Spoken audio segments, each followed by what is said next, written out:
मित्रांनो, good morning.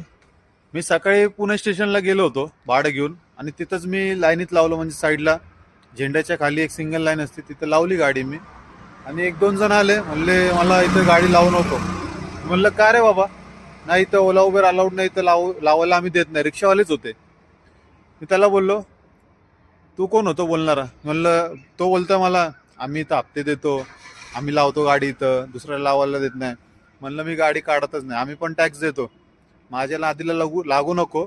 दोन जण तीन जण आले, तिघांना भिडलो मी. मी तर लावणारच गाडी, मी काढणार नाही. तो हप्ते कोणाला पण दे आणि कोणाला पण सांग. मी का नवीन आलो नाही, अर्ध आयुष्य गेलं म्हणलं माझ्या लाईनीत. आणि तुझ्यासारखे मी 100 बघितले, त्याच्यापेक्षा पण जास्त बघितले, आणि सगळ्यांना नडलोय मी. मी घाबरत नाही. आणि तिथं थांबून मी तिथूनच भाडं घेऊन आलो, त्यांना नडून. आणि तिथून पिंपरीचं मीटरवर भाडं आणलं, मीटरवर.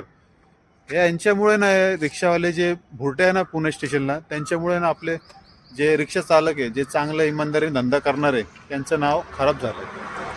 म्हणून बेकार लाईन झाली, म्हणून बोलतोय स्टेशनचे. आणि असं झालंय की प्रत्येक 4-5 दिवसात आहे ना, पुणे स्टेशनचे पेपरला हेडलाईन येत असते की पुणे स्टेशनमध्ये रिक्षावाल्यांनी हे केलं, विदाऊट मीटरने जातात, 100-300 रुपये सांगतात, फसवणूक करतात रिक्षावाल्यांची. यांच्यामुळे जे सामान्य रिक्षा चालक जे इमानदारी धंदा करतात ना, त्यांचं नाव खराब झालं.